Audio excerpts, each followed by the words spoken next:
I remember being contacted by someone from Purdue about trying to recreate your library through the learning management system. I don't remember what happened with that. Yeah, that would have probably been our production team. I just remember with the transition, you were not going to give up those binders or. Nope.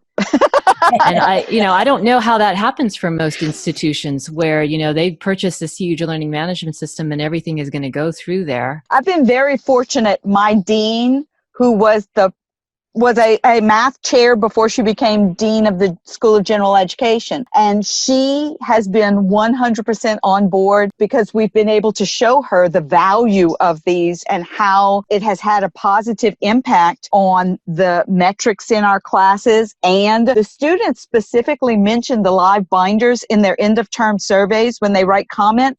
I can't even count how many times the students have specifically mentioned the LiveBinders and how helpful they were.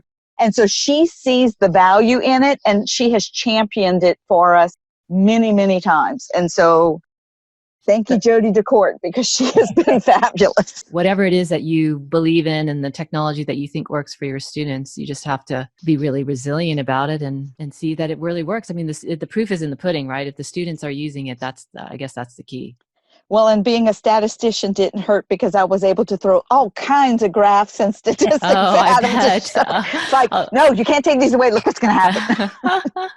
So you had that going for you. The colors were flying for you. You had it in you to make the data work. I don't go down easily. That's for sure. If that's the case, I'll tell you what. I may be reaching back to you for some of those statistics because even on a very modest use of LiveBinders, we can track it, but I think having data that supports the larger view would be very much influential to our institution. So I look forward to maybe looking at those with you at some point. No problem. I actually presented about it at a conference, and I started the presentation with, I don't own stock in LiveBinders. I don't get paid by LiveBinders, but I'm going to show you what's going to help you with your students. Yeah. And they were very impressed.